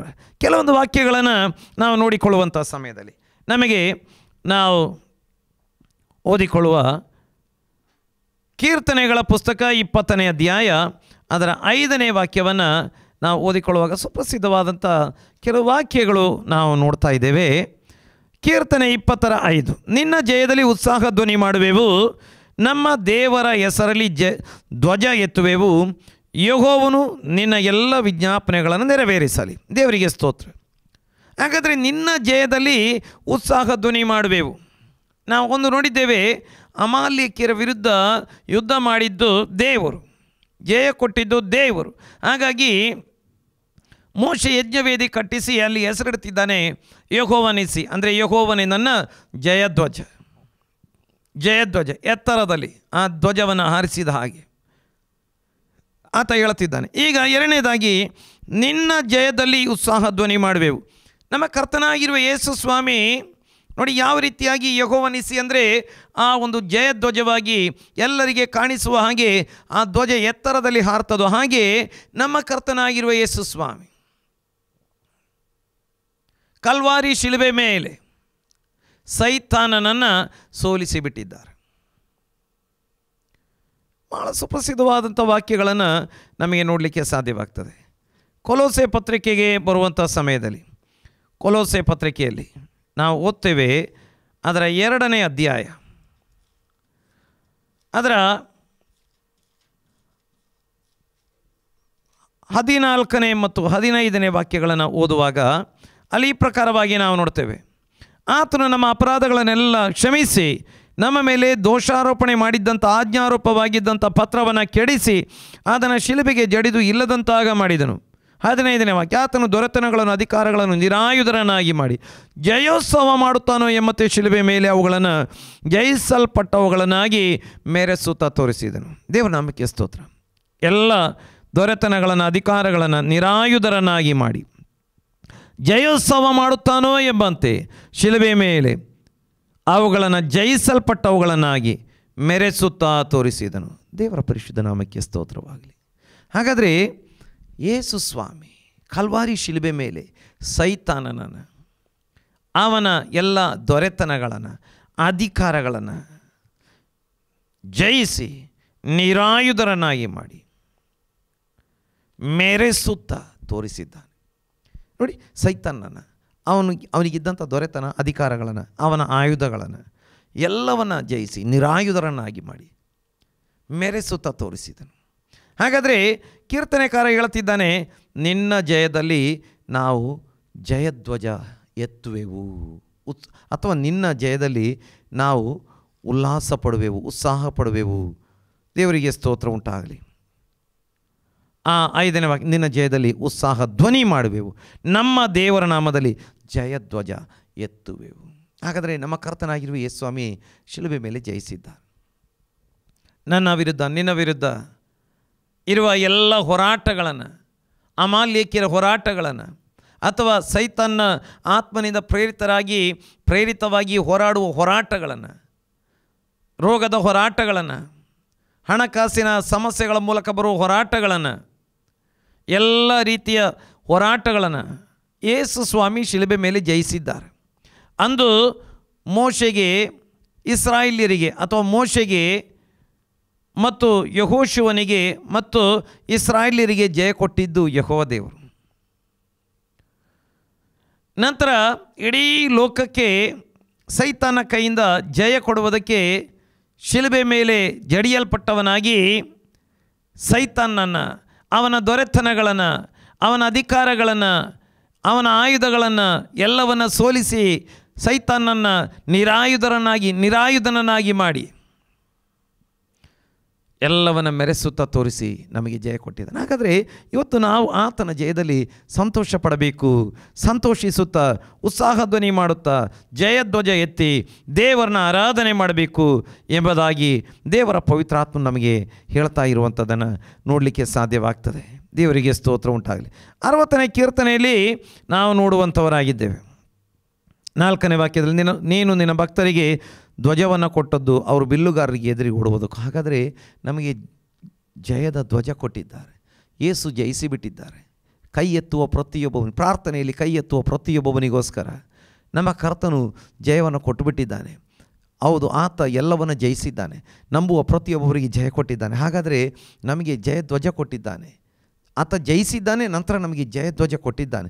ಈಗ ಜಯಧ್ವಜ ಹಿಡಿದು ನಾವು ಉತ್ಸಾಹ ಧ್ವನಿ ಮಾಡಬೇಕೇ ಹೊರತು ನಾವು ಓಡಿ ಹೋಗುವಂಥವರಾಗಿರಬಾರ್ದು. ಅಲ್ಲಿ ಕೀರ್ತನೆಕಾರ ಹೇಳ್ತಿದ್ದಾನೆ, ಓಡಿ ಹೋಗುವುದಕ್ಕೋ, ದಾವಿದ ಹೇಳ್ತಿದ್ದಾನೆ, ನಾನು ಓಡಿ ಹೋಗುವುದಕ್ಕೋ. ಹೌದು, ಜಯಧ್ವಜ ದೇವರು ನನಗೆ ಕೊಟ್ಟಿದ್ದಾನೆ, ಈಗ ನಾನು ಓಡಿ ಹೋಗಬೇಕು ಎಂಬುದಾಗಿ. ಇಲ್ಲ, ಓಡಿ ಹೋಗೋದಕ್ಕೆ ಕೊಟ್ಟಿಲ್ಲ. ಹೌದು, ಜಯಿಸಿ ಜಯದಲ್ಲಿ ಜಯೋತ್ಸವ ಮಾಡುವುದಕ್ಕೆ, ಉತ್ಸಾಹ ಧ್ವನಿ ಮಾಡುವುದಕ್ಕೆ ದೇವರು ನಮಗೆ ಜಯಧ್ವಜ ಕೊಟ್ಟಿದ್ದಾನೆ ಎಂಬುದನ್ನು ನಮಗೆ ನೋಡಲಿಕ್ಕೆ ಸಾಧ್ಯವಾಗ್ತದೆ. ಹಾಗಾಗಿ ಜ್ಞಾನೋಕ್ತಿಗಳ ಗ್ರಂಥದಲ್ಲಿ ನಾವು ಓದುವಾಗ ಕೆಲವೊಂದು ವಾಕ್ಯಗಳನ್ನು ನಾವು ಈ ಪ್ರಕಾರ ನೋಡ್ಬೋದು. ದೇವರಿಗೆ ಸ್ತೋತ್ರ. 21ನೇ ಅಧ್ಯಾಯ ಜ್ಞಾನೋಕ್ತಿಗಳು, ಅದರ 30 ಮತ್ತು 31ನೇ ವಾಕ್ಯ. ಯಾವ ಜ್ಞಾನವು, ಯಾವ ವಿವೇಕವು, ಯಾವ ಆಲೋಚನೆಯು ಯೆಹೋವನೆದುರಿಗೆ ನಿಲ್ಲುವುದಿಲ್ಲ. ಅಶ್ವಬಲವು ಯುದ್ಧ ದಿನಕ್ಕಾಗಿ ಸನ್ನದ್ಧವಾಗಿದ್ದರೂ ಜಯವು ಯೆಹೋವನಿಂದಲೇ. ಜಯವು ಯೆಹೋವನಿಂದಲೇ. ಯಾವ ಜ್ಞಾನ, ಯಾವ ಒಂದು ತಿಳುವಳಿಕೆ, ಯಾವುದೇ ಒಂದು ವಿವೇಕ ಯಾವುದು ಕೂಡ ದೇವರ ಮುಂದೆ ನಿಲ್ಲುವುದಿಲ್ಲ. ಈ ಲೋಕದ ಯಾವ PhD ಪಡೆದ ಜ್ಞಾನವಾಗಲಿ, ಅಥವಾ ಯಾವುದೇ ಒಂದು ಸೈನಿಕ ಶಾಲೆಯಲ್ಲಿ ಕಲಿತಂಥ ಜ್ಞಾನವಾಗಲಿ, ಯಾವುದೇ ಗರಡಿಯಲ್ಲಿ ಕಲಿತಂಥ ಜ್ಞಾನವಾಗಲಿ, ಅಥವಾ ಯಾವುದೇ ರೀತಿಯ ಸೆಕ್ಯುಲರ್ ಆದಂಥ ಅಥವಾ ಧಾರ್ಮಿಕವಾದಂಥ ವಿದ್ಯಾಭ್ಯಾಸ ಪಡೆದಂಥ ಜ್ಞಾನವಾಗಲಿ, ಯಾವುದು ಕೂಡ ದೇವರ ಮುಂದೆ ನಿಲ್ಲುವುದಿಲ್ಲ. ನಾವು ನೋಡ್ತೇವೆ, ಅಶ್ವಬಲವು ಯುದ್ಧ ದಿನಕ್ಕಾಗಿ ಸನ್ನದ್ಧವಾಗಿದ್ದರು. ಅಥವಾ ಈ ಕಾಲದ ರೀತಿಯಲ್ಲಿ ಹೇಳಬೇಕು ಅಂದರೆ, ವಿಮಾನಗಳು, ಯುದ್ಧ ವಿಮಾನಗಳು, ಟ್ಯಾಂಕರ್ಗಳು, ಬಾಂಬ್ಗಳು, ಸೈನಿಕರೆಲ್ಲ ಸಿದ್ಧವಾಗಿದ್ದಾರೆ ಅಥವಾ ಸಿದ್ಧವಾಗಿದ್ದಾವೆ. ಆದರೆ ಜಯ ಬರುವುದು ಯೆಹೋವನಿಂದ. 1967ನೇ ಇಸವಿಯಲ್ಲಿ ಇಸ್ರಾಯೇಲ್ ದೇಶಕ್ಕೆ ವಿರುದ್ಧವಾಗಿ ಯುದ್ಧ ಮಾಡುವುದಕ್ಕೆ ಈಜಿಪ್ಟ್, ಸಿರಿಯಾ, ಜೋರ್ಡಾನ್ ಅನೇಕ ದೇಶಗಳು ಒಟ್ಟುಗೂಡಿ ಒಪ್ಪಂದ ಮಾಡಿಕೊಂಡು 100,000 ಸಾವಿರಾರು ವಿಮಾನಗಳನ್ನು ಯುದ್ಧದ ಟ್ಯಾಂಕರ್ಗಳನ್ನು ರೆಡಿ ಮಾಡಿಕೊಂಡು ಇಸ್ರಾಯೇಲ್ ದೇಶವನ್ನು ಭೂಮಿಯಿಂದ ಅಳಿಸಿಬಿಡ್ತೇವೆ, ಇನ್ನು ಮುಂದೆ ಜಗತ್ತಿನ ಅಥವಾ ಲೋಕದ ನಕಾಶೆಯಲ್ಲಿ ಅವರ ಒಂದು ದೇಶವೇ ಇರುವುದಿಲ್ಲ, ಇಷ್ಟು ಜನರನ್ನು ಗಡೀಪಾರು ಮಾಡ್ತೇವೆ, ಇಷ್ಟು ಜನರನ್ನು ಗುಲಾಮರಾಗಿ ಮಾಡ್ತೇವೆ, ಇಷ್ಟು ಜನರನ್ನು ಸಾಯಿಸಿ ಬಿಡ್ತೇವೆ, ಏನೆಲ್ಲ ತೀರ್ಮಾನ ಮಾಡಿಕೊಂಡಿದ್ರು. ಅವರೆಲ್ಲ ಸಿದ್ಧರಾಗಿದ್ದರು. ಇಸ್ರಾಯೇಲ್ ದೇಶಕ್ಕೆ ಕೂಡ ಗೊತ್ತು, ನಾವೆಲ್ಲ ನಿರ್ನಾಮ ಆಗ್ತೇವೆ, ದೇವರಲ್ಲದೆ ಯಾವುದೇ ದಾರಿ ಇಲ್ಲ. ದೇವರು ಅವರಿಗೆ ಕೆಲವೊಂದು ಆಲೋಚನೆಗಳನ್ನು ಕೊಟ್ಟರು. ಅಂದರೆ ಆಕಸ್ಮಿಕವಾಗಿ ಜೂನ್ 5ಕ್ಕೆ ಯುದ್ಧ ಪ್ರಾರಂಭವಾಯಿತು. ಅವರು ಶತ್ರುಗಳು ಇವರ ಮೇಲೆ ದಾಳಿ ಮಾಡುವುದಕ್ಕಿಂತ ಮುಂಚೆ ಇವರು ಅವರ ಮೇಲೆ ದಾಳಿ ಮಾಡಿದರು. ಅವರ ಯುದ್ಧ ವಿಮಾನಗಳೆಲ್ಲ ನಾಶವಾಯಿತು. ಆಕಸ್ಮಿಕವಾದ ದಾಳಿ, ಇವರಿಗೆ ಕೆಲವೇ ವಿಮಾನಗಳು, ಅವರಿಗೆ ಸಾವಿರಾರು ವಿಮಾನಗಳು, ಅವರ ಯುದ್ಧ ವಿಮಾನಗಳೆಲ್ಲ ನಾಶವಾಯಿತು. ಈಜಿಪ್ಟ್ ಶರಣಾಗತವಾಯಿತು, ಸಿರಿಯಾ ಶರಣಾಗತವಾಯಿತು, ಇಸ್ರಾಯೇಲ್ನ ಭೂಮಿ ವಿಶಾಲವಾಯಿತು.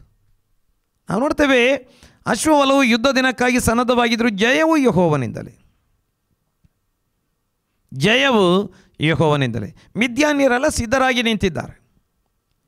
ಗಿದಿಯೋನನಿಗೆ ಕತ್ತಿಯೂ ಇಲ್ಲ, ಸೈನ್ಯವೂ ಇಲ್ಲ, 300 ಜನ ಇದ್ದಾರೆ, ಒಂದು ಕೊಡ, ಆ ಕೊಡದೊಳಗೆ ಒಂದೊಂದು ಪಂಜು. ಯುದ್ಧ ಪ್ರಾರಂಭವಾಯಿತು. ಜಯ ಗಿದಿಯೋನನಿಗೆ ಮತ್ತು ಆತನ ಸಂಗಡ ಇದ್ದವರಿಗೆ. ದೇವರಿಗೆ ಸ್ತೋತ್ರ. ಜಯ ನಮ್ಮ ಕರ್ತನು ಕೊಡುವ ಆತನಾಗಿದ್ದಾನೆ. ನಾವು ದೇವರ ವಾಕ್ಯವನ್ನು ಅನುಸರಿಸುವುದಕ್ಕೆ ಸಿದ್ಧರಾಗಿ, ಪ್ರಾರ್ಥನೆ ಮಾಡುವುದಕ್ಕೆ ಸಿದ್ಧರಾಗಿ, ಕರಗಳನ್ನೆತ್ತಿ ಬೇಡಿಕೊಳ್ಳುವುದಕ್ಕೆ ಸಿದ್ಧರಾಗಿರುವಾಗ ದೇವರು ನಮಗೆ ಜಯ ಕೊಡುವ ಆತನಾಗಿದ್ದಾನೆ. ಶತ್ರು ಎಷ್ಟು ದೊಡ್ಡವನಾಗಿದ್ದಾನೆ, ಶತ್ರುವಿನ ಸೈನ್ಯ ಎಷ್ಟು ದೊಡ್ಡದು, ಅವನ ಬುದ್ಧಿ ಎಷ್ಟು ದೊಡ್ಡದು, ಅವನಿಗಿರುವಂಥ ಸಪೋರ್ಟರ್ಸ್ ಎಷ್ಟು ದೊಡ್ಡವರು, ಇದೆಲ್ಲ ಮುಖ್ಯವಲ್ಲ. ನಾವು ಪ್ರಾರ್ಥನೆ ಮಾಡಿದಾಗ ಜಯ ನಮಗೆ ದೇವರು ಕೊಡುವ ಆತನಾಗಿದ್ದಾನೆ, ಅದ್ಭುತ ಮಾಡುವ ಆತನಾಗಿದ್ದಾನೆ. ದೇವರು ಬದಲಾಗದ ದೇವರು, ಮಾರ್ಪಡದ ದೇವರು. ಆತನಲ್ಲಿ ಚಂಚಲತ್ವ ಇಲ್ಲ, ಆತನಲ್ಲಿ ಬದಲಾವಣೆಯ ಸೂಚನೆ ಇಲ್ಲ. ಯೇಸು ಕ್ರಿಸ್ತನು ನಿನ್ನೆ ಇದ್ದ ಹಾಗೆ ಈ ಹೊತ್ತು ನಿರಂತರವೂ ಹಾಗೆಯೇ ಇರುವಂಥ ದೇವರಾಗಿದ್ದಾನೆ. ದೇವರಿಗೆ ಸ್ತೋತ್ರ ಉಂಟಾಗಲಿ. ಆತ ಅದ್ಭುತವಾಗಿ ನಡೆಸಲಿಕ್ಕೆ ಶಕ್ತನಾದ ದೇವರು, ಸಮರ್ಥನಾದ ದೇವರು, ಯೋಗ್ಯನಾದ ದೇವರು. ದೇವನಾಮಕ್ಕೆ ಮಹಿಮೆ ಉಂಟಾಗಲಿ. ಹಾಗಾದರೆ ಜಯವನ್ನು ನಮ್ಮ ದೇವರು ನಮಗೆ ಕೊಡುವಾತನಾಗಿದ್ದಾನೆ. ನಮ್ಮ ಕರ್ತನ ಬಳಿಯಲ್ಲಿ ನಮಗೆ ಕೊಡತಕ್ಕಂಥ ಜಯ ಇದೆ ಎಂಬುದನ್ನು ನಾವು ತಿಳಿದುಕೊಳ್ಳಬಹುದಾಗಿದೆ. ಹಾಗಾಗಿ ಈ ಜಕರಿಯನ ಪ್ರವಾದನೆಯಲ್ಲಿ 4ನೇ 6ನೇ ವಾಕ್ಯದಲ್ಲಿ ಓದ್ತೇವೆ, ಬಲದಿಂದಲ್ಲ, ಪರಾಕ್ರಮದಿಂದಲ್ಲ, ಯೆಹೋವನ ಆತ್ಮದಿಂದಲೇ ಎಂಬುದಾಗಿ. ಬಲ ಪರಾಕ್ರಮಗಳಿಂದ, ಲೋಕದ ಬಲದಿಂದ, ಲೋಕದ ಪರಾಕ್ರಮದಿಂದ, ಲೋಕದ ಸೈನ್ಯದಿಂದ, ಲೋಕದ ಶಕ್ತಿಯಿಂದ ಯುದ್ಧದಲ್ಲಿ ನಮಗೆ ಜಯ ಉಂಟಾಗುವುದಿಲ್ಲ. ಯೆಹೋವನ ಆತ್ಮದಿಂದ ನಮಗೆ ಜಯ ದೊರಕ್ತದೆ. ನನ್ನ ಪ್ರೀತಿಯ ಸಹೋದರ ಸಹೋದರಿಯರೇ, ದೇವರ ಪವಿತ್ರಾತ್ಮವನ್ನು ಪಡೆದುಕೊಂಡು ಪವಿತ್ರಾತ್ಮನಿಂದ ಪ್ರೇರಿತರಾಗಿ ಪ್ರಾರ್ಥನೆ ಮಾಡುವಾಗ, ಪವಿತ್ರಾತ್ಮನಿಂದ ಪ್ರೇರಿತರಾಗಿ ನಡೆಸಲ್ಪಡುವಾಗ, ಪವಿತ್ರಾತ್ಮನ ಶಬ್ದಕ್ಕೆ ಕಿವಿಗೊಟ್ಟು ನಡೆಯುವಾಗ, ಈ ದೇವರ ವಾಕ್ಯವನ್ನು ಓದಿ, ದೇವರ ವಾಕ್ಯದ ಧ್ವನಿಯನ್ನು ಕೇಳಿ, ದೇವರ ವಾಕ್ಯದ ಪ್ರಕಾರ ನಡೆಯುವುದಕ್ಕೆ ಒಪ್ಪಿಸಿಕೊಡುವಾಗ, ಪವಿತ್ರಾತ್ಮನಿಂದ ತುಂಬಿಸಲ್ಪಟ್ಟು ನಡೆಯುವುದಕ್ಕೆ ಒಪ್ಪಿಸಿಕೊಡುವಾಗ ನಮಗೆ ಜಯವನ್ನು ಕೊಡುವಾತನಾಗಿ. ಈ ಲೋಕದ ಬಲ ಪರಾಕ್ರಮಗಳೆಲ್ಲ ಎಷ್ಟೇ ಇರ್ಬೋದು, ಏನೇ ಇರ್ಬೋದು, ಹೇಗೆ ಬೇಕಾದರೆ ಇರ್ಬೋದು, ಆದರೆ ಜಯವನ್ನು ನಮ್ಮ ದೇವರು ನಮಗೆ ಕೊಡುವಾತನಾಗಿದ್ದಾನೆ. ಹಾಗಾಗಿ ಕಡೆಯ ವಾಕ್ಯವನ್ನು ಓದಿಕೊಂಡು ನಾವು ಪ್ರಾರ್ಥನೆ ಮಾಡೋಣ. ಬಹಳ ಸುಪ್ರಸಿದ್ಧವಾದಂಥ ವಾಕ್ಯ, ರೋಮಾಪತ್ರಿಕೆ 8ನೇ ಅಧ್ಯಾಯ ಅದರ 37ನೇ ವಾಕ್ಯ, ಬಹಳ ಸುಪ್ರಸಿದ್ಧವಾದಂಥ ವಾಕ್ಯ. ಆ ವಾಕ್ಯವನ್ನು ಓದಿಕೊಂಡು ನಾವು ಪ್ರಾರ್ಥನೆ ಮಾಡುವಂಥವರಾಗಿರೋಣ.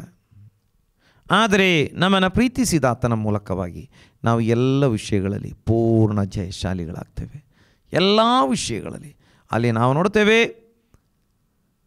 ಏನೆಲ್ಲ ರೀತಿಯ 35ನೇ ವಾಕ್ಯದಿಂದ ಮುಂದೆ ಓದುವಾಗ ಆ ಕಡೆಯ 39ನೇ ವಾಕ್ಯದವರೆಗೆ ಏನೆಲ್ಲ ರೀತಿ ಕಷ್ಟ, ಸಂಕಟ, ಹಿಂಸೆ, ಏನೆಲ್ಲ ಹೋರಾಟಗಳು, ಏನೆಲ್ಲ ರೀತಿ ಸೈತಾನ, ಅನ್ನ ಇಲ್ಲ, ವಸ್ತ್ರ ಇಲ್ಲ, ಗಂಡಾಂತರ, ಖಡ್ಗ, ದೇವದೂತರು ಅಥವಾ ದುರಾತ್ಮಗಳ ಮೂಲಕ ಇರುವಂಥ ಶೋಧನೆಗಳು, ಏನೆಲ್ಲ ಶೋಧನೆಗಳು, ಮರಣ, ಏನೆಲ್ಲ ಬಂದರೂ ಇವೆಲ್ಲವುಗಳ ಮೇಲೆ ನಮ್ಮನ್ನು ಪ್ರೀತಿಸಿದ ಆತನ ಮೂಲಕ ಪೂರ್ಣ ಜಯಶಾಲಿಗಳಾಗ್ತೇವೆ.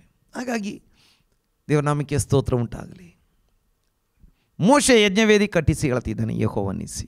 ನಾವು ಕೂಡ ಸ್ತುತಿಯ ಒಂದು ಯಜ್ಞವೇದಿ ಕಟ್ಟಿ ದೇವರನ್ನ ಕೊಂಡಾಡೋಣ. ಯೆಹೋವನಿಸಿ ದೇವರು, ಶಿಲುಬೆ ಮೂಲಕ ಜಯ ಕೊಟ್ಟಂಥ ದೇವರು, ಶತ್ರುವನ್ನು ಸೋಲಿಸಿದ ದೇವರು, ಸಂಪೂರ್ಣವಾಗಿ ಸೋಲಿಸಿದ ದೇವರು, ನಿರಾಯುಧರನಾಗಿ ಮಾಡಿದ ದೇವರು ನಮ್ಮ ದೇವರು, ಒಳ್ಳೆಯ ದೇವರು. ಆತ ನಮಗೆ ಜಯ ಕೊಟ್ಟಿದ್ದಾನೆ. ಆತನ ಜಯದಲ್ಲಿ ನಾವು ಉತ್ಸಾಹ ಧ್ವನಿ ಮಾಡೋಣ. ಓಡಿ ಹೋಗೋದಕ್ಕಾಗಿ ಅಲ್ಲ, ಜಯಧ್ವಜ ಎತ್ತೋಣ, ಉತ್ಸಾಹ ಧ್ವನಿ ಮಾಡೋಣ. ಎಲ್ಲ ವಿಷಯಗಳಲ್ಲಿ ಜಯಶಾಲಿಗಳಾಗಿ ನಮ್ಮ ದೇವರು ನಮ್ಮನ್ನು ನಡೆಸ್ತಾನೆ. ಅವರಿಗೆ ಸೈನ್ಯ ಇರ್ಬೋದು, ಶಕ್ತಿ ಇರ್ಬೋದು, ಅಥವಾ ಅವರಿಗೆ ಅಶ್ವಬಲ ಇರ್ಬೋದು, ರಥಬಲ ಇರ್ಬೋದು, ಲೋಕದ ಜ್ಞಾನ ಇರ್ಬೋದು, ವಿವೇಕ ಇರ್ಬೋದು, ಆದರೆ ಜಯ ನಮ್ಮ ಕರ್ತನಿಂದ ಬರ್ತದೆ. ಹಾಗಾಗಿ ದೇವರು ಈ ವಾಕ್ಯಗಳ ಮೂಲಕ ಎಲ್ಲರನ್ನ ಆಶೀರ್ವದಿಸಲಿ. ನಾವು ಪ್ರಾರ್ಥನೆ ಮಾಡೋಣ. ಮಹಾಪರಿಶುದ್ಧನಾಗಿರುವಂಥ ನಮ್ಮ ಪರಲೋಕದಲ್ಲಿರುವ ತಂದೆಯಾಗಿರುವ ದೇವರೇ, ನಾವು ನಿನ್ನ ಪರಿಶುದ್ಧ ನಾಮವನ್ನು ಕೊಂಡಾಡ್ತಾ ಇದ್ದೇವೆ, ಸ್ತುತಿಸ್ತಾ ಇದ್ದೇವೆ. ಸ್ವಲ್ಪ ಹೊತ್ತು ನಿನ್ನನ್ನು ಹಾಡಿ ಕೊಂಡಾಡುವಂತೆ, ಸ್ತುತಿಸುವಂತೆ, ಪ್ರಾರ್ಥಿಸುವಂತೆ ಸಹಾಯ ಮಾಡಿದ್ದಿ. ನಿನ್ನ ವಾಕ್ಯದ ಮೂಲಕವಾಗಿ ನಮ್ಮೊಂದಿಗೆ ಮಾತನಾಡಿದ್ದಿ. ಹೌದು, ನೀನು ಯೆಹೋವನಿಸಿ ದೇವರು, ನೀನು ನಮ್ಮ ಜಯಧ್ವಜವಾಗಿದ್ದಿ. ನೀನೇ ನಮ್ಮ ಜಯಧ್ವಜವಾಗಿದ್ದಿ. ಯೆಹೋವನೇ ನಮ್ಮ ಜಯಧ್ವಜ. ಹೌದು, ಕರ್ತನಾಗಿರುವ ಯೇಸು ಶಿಲುಬೆ ಮೇಲೆ, ಹೌದು, ಆ ಸೈತಾನನ ಎಲ್ಲ ದೊರೆತನಗಳನ್ನು, ಅಧಿಕಾರಗಳನ್ನು ನಿರಾಯುಧರನಾಗಿ ಮಾಡಿ ಎಲ್ಲವುಗಳನ್ನು ಜಯಿಸಿ ಮೆರೆಸುತ್ತಾ ತೋರಿಸಿದನು ಎಂಬುದಾಗಿ. ಹೌದು, ನಿನ್ನ ನಾಮದಲ್ಲಿ ನಮಗೆ ಜಯ ಉಂಟು. ಅಶ್ವಬಲ, ಹೌದು, ಯುದ್ಧ ದಿನಕ್ಕೆ ಸಿದ್ಧವಾಗಿದ್ದರು. ಜಯವು ನಿನ್ನಿಂದ ಬರುತ್ತದೆ. ಯಾವ ಅಶ್ವಬಲ, ತೊಡೆಯ ಬಲ, ಮನುಷ್ಯನ ತೋಳ್ಬಲ, ಜ್ಞಾನಬಲ, ಹೌದು ಕರ್ತನೆ, ವಿವೇಕ ಯಾವುದು ನಿನ್ನ ಮುಂದೆ ಸಾಗುವುದಿಲ್ಲ ಸ್ವಾಮಿ. ಯೆಹೋವನ ಆತ್ಮನಿಂದ ನಮಗೆ ಜಯ ಉಂಟು. ಹೌದು ಕರ್ತನೆ, ಇವತ್ತು ನನ್ನೊಂದಿಗೆ ಸೇರಿ ಪ್ರಾರ್ಥನೆ ಮಾಡ್ತಿರುವ ಎಲ್ಲರನ್ನ ನಿನ್ನ ಕರಗಳಲ್ಲಿ ಒಪ್ಪಿಸಿಕೊಡ್ತಾ ಇದ್ದೇನೆ. ಅನೇಕರು ಆನ್ಲೈನ್ ಮೂಲಕ, ಟಿವಿ ಮೂಲಕ ಆರಾಧನಾ ಕೂಟದಲ್ಲಿ ಸೇರಿಕೊಂಡಿದ್ದಾರೆ ಸ್ವಾಮಿ. ಅಪ್ಪ, ಹಾಡಿ ಆರಾಧಿಸಿದ್ದಾರೆ. ಹೌದು, ವಾಕ್ಯವನ್ನು ಕೇಳಿದ್ದಾರೆ, ನನ್ನೊಂದಿಗೆ ಸೇರಿ ಪ್ರಾರ್ಥನೆ ಮಾಡ್ತಾ ಇದ್ದಾರೆ. ಅವರಿಗೆ ನೀನು ಜಯ ಕೊಟ್ಟು ನಡೆಸು.